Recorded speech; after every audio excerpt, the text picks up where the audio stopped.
Hello everyone, welcome to today's show. My name is Spencer Walsh. Thank you so much for joining us here today. We have a good one for you as always. Today, a really stunning new report about Donald Trump and his administration refusing to disclose corporate recipients of $500 billion in coronavirus bailout funds. We're talking about the latest on that. Also, what should the labor unions of this country do with the cops of this country who have influential unions that stop justice from getting done? I'm also going to be taking a look at the Capitol Hill Autonomous Zone and what to do about our media. Alright, this is what we got for you today. And we, of course, are going to start with this really insane report. Progressive critics and advocacy groups are responding with alarm and anger to the Trump administration's refusal to disclose the names of more than 4.5 million companies that have collectively received over $500 billion in corporate bailout money through a federal program created to provide businesses with relief from the coronavirus pandemic. The over $2 trillion Coronavirus Aid and Relief and Economic Security Act, or CARES Act, as I'm sure you know, signed by President Trump in March, provided the Paycheck Protection Program with $349 billion in funding for forgivable loans. After the initial capital ran out in just 13 days, lawmakers approved $310 billion more of it through over $130 billion of that, though over $130 billion of that was still left as of this past Tuesday. Although the Washington Post reported as the Washington Post reported, the Small Business Association typically discloses the names of the borrowers of the loan program on which the PPP is based. Treasury Secretary Steven Mnuchin testified to the Senate Committee on Small Business and Entrepreneurship that he would not be following that model for the COVID-19 program, despite concerns about which companies were benefiting from it. So pretty much what he's saying is like, and I think it's really, really important that something should be actually done about this, because it's like, it's so blatant. It's so up there. It's so out there. It's right in front of your face. He's giving away billions of dollars, and billions of dollars that are all probably going to be taken from middle class taxpayers, and in a really kind of uncomfortable situation. So, and it's like really what it is. It's, I think, very equivalent to, I think even it's worse then, because it's on a broader scale. We're talking about billions of dollars here. $500 billion in coronavirus bailout funds that he is refusing to disclose who he's giving it to. It's absolutely insane. Like we cannot. It's insane that we see anything like this. As Mnuchin told the Senate committee on Wednesday, we believe that that's the proprietary information, and in many cases, the sole proprietors and small businesses. It is confidential information. The secretary's comments provoked a barrage of condemnation among individuals, particularly groups that have previously expressed concern about PPP. It is never a huge problem for transparency. Noah Bookbinder says, it is a huge problem for transparency that the Treasury Department says it will never disclose the recipients of the Paycheck Protection Program loans for small businesses, despite all the problems with cronies and big companies getting loans. And it's like, I don't know how or if even Nancy Pelosi can do something about this, but I think really she should, because it just shows you the fact that we are seeing time and time again a lot of people just not getting away with murder here. This is just absolute insanity. Making sure trillions in aid goes to workers, not profiteers, begins with knowing where the aid goes, said Bartlett Naylor, public citizens financial policy advocate to Common Dreams of the federal government's COVID-19 bailout efforts. Zero transparency is the red carpet for huckster schemers and battlefield scavengers. There's going to be people out there who are going to just be able to receive. I mean, if Nancy Pelosi could do anything about this, if anything in the House could do anything about this, it's not only is it a good political issue, but the fact is it's just a good moral issue to pursue. Like, we are seeing billions of dollars leave the government in the time of crisis. We're making a massive federal financial commitment, and we are not going to be able to see the receipts on that. The public is, and that's just absolutely just unforgivable. Textbook corruption. So that is a important thing to note. Public Citizen tweeted Thursday about Mnuchin's remarks, blasting his refusal to disclose businesses getting PPP funds as unconscionable, jaw-dropping corruption. Now, you really have to wonder who he's all giving it to, and why is he trying to hide this? Like, why does he feel the need to hide this? Who is he giving it to?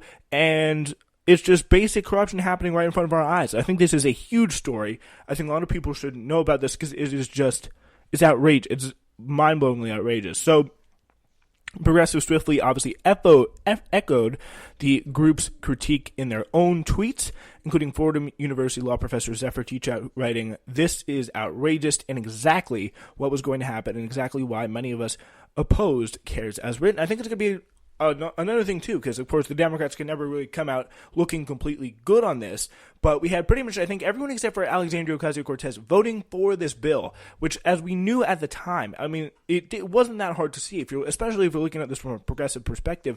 This was a massive giveaway to the wealthy people in this country, and of course, there was a lot of pressure at the time because we were entering a crisis and we just had to do something to get out of it. And it was a relief bill. It wasn't a good relief bill, but it still was a relief bill. And you feel that kind of pressure to, so it's really kind of a crazy, crazy situation. So I think a lot of people, this could be another situation where we see a massive, shift in public opinion, at least in the Democratic Party, kind of in the vein of the Iraq War. And I think AOC is going to look incredibly good having her name going down, I believe, in the paper as a not voting for it. Maybe she didn't vote for the second PPP package because she kind of got wise to it, but there was a lot of pressure to push things through. And I was like, I do kind of remember feeling sympathy for Bernie because, if you're in that situation, you want to push it through. But the fact we saw here is this is a massive, massive giveaway to some of the, really at this point, as we can kind of see, whoever Steve Mnuchin wanted to be, and the Donald Trump administration wants it to be, because they could just give it away and it doesn't even matter at this point. That is just the reality of the situation. All right. We are going to be taking a very short break, but coming up in 56 seconds, we'll be talking about labor, the cops, and how they should interact in the future.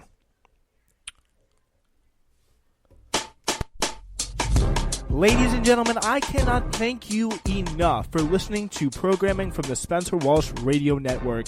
It really means a lot. So if you like what you're hearing, please consider supporting us by checking out our merch store available on Spreaker.com/TSWS. The link for it is there.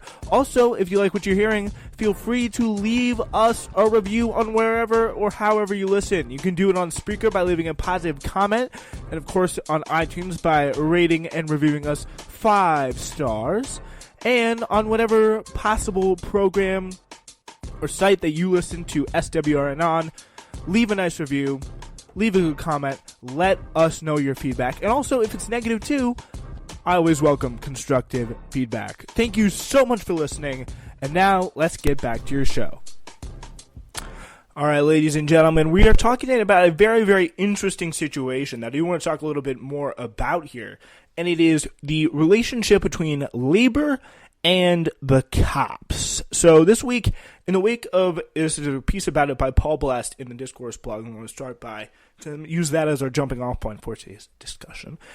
This week, in the wake of nationwide uprisings against police violence, Writers Guild of America East, of which I'm a member of, along with many of my Discourse blog colleagues, became the first union to call for the AFL-CIO to break its ties with the International Union of Police Associations as part of an effort for labor movement to quote-unquote get its own house in order. I think there is I really do. This is kind of a tough way of looking at it, because I think in reality the police unions can be incredibly tough, and it's really clear. There's no hiding behind the fact that they are some of the biggest obstacles today to substantive police reform. The fact that they have that, and that really also allows them to enhance their mafia-like culture in there, where they have just everybody always sticking up. They're part of a family. They can do no wrong when they're with each other, and that is like they always stick back for them. And it's not even necessarily probably the younger people on the force, the more diverse people on the force, the female people on the force. You saw that NYPD public press conference, right? You saw who was behind them. It was pretty much all white people, even though the force is one of the most diverse forces in the country. The people who are involved with these police unions, they are all about protecting their own. And probably they're going to, most of the time, people associated with the union are probably going to be the people who are the most aggressive out there on the street, and the people who are kind of most entrenched in the old ways of doing things, the old ways of policing. I think a lot of people take a look at things a little less aggressively, they may be not as part of it. And it really kind of is a testament to a lot of times the policing politics of how you'll have the older, kind of more the traditional cops, let's just say, the old white guys, kind of sitting around running things and really kind of protecting their own asses from any kind of real reform. So let's take a look at what they said here. As long as police unions continue to wield their collective bargaining power as a cudgel, preventing reforms and accountability, no one is safe, the statement said. Therefore, we believe police unions do not belong in our labor coalition. The WGAE was the first union to echo a demand already made by rank-and-file union members from across the labor movement, including those with No Cop Unions Coalition, as well as notable progressive and civil rights leaders and academics. But even with vocal and public support from one of its most visible affiliates, the AFL-CIO almost immediately and publicly rejected the proposal out of hand, unfortunately. At the end of a long thread in which dismissed its calls to boot the IUPA while calling for police reform, the Union Federation said this, quote, "This is a moment to do what is hard and meaningful and uncomfortable and requires building a better labor movement from within." So yeah, this is a little bit of the tweet. This is the AFL-CIO tweet. And Richard Trumka, of course, is trying to keep things at least in some sort of keep the cops in, or at least in some way uncomfortable. On an AFL-CIO call, Liz Schuler, the second highest officer in the AFL, said that rather than separating from police unions, the Federation should have the police unions adopt codes of excellence in order to create culture change in those unions. I mean, that's a little easier said than done there. But yeah, the AFL-CIO has come in and said that they will like to keep things exactly the way they are, things. And I think they do have some relatively understandable points. And you don't like to see, I don't like to see all this stuff happen. This is a very long thread. Wow. Let's see if we can get the most relevant parts. These recommendations include calling for the immediate resignations of the Secretary of Defense and Chairman of the Joint Chiefs of Staff for their roles in misuse of federal military power to put down peaceful demonstrations. This is what they think should happen. Supporting the call of the MN-AFL-CIO for the President of the Police Officers Federation Minneapolis Union to resign, and backing the statement from MLK Labor in Seattle demanding changes from its police affiliate, recommending that every Central Labor Council work with local unions to engage community listening sessions modeled after the 2013 AFL-CIO convention, recommitting the labor movement to continue acting on the findings of the AFL-CIO Labor Commission on Racial and Economic Justice and the demographic recommendations of the AFL-CIO Commission on Future Work and Unions, and supporting recommendations put forth by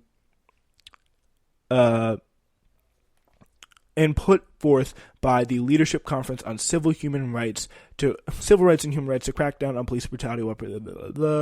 This is way too long. We got to skip ahead at least.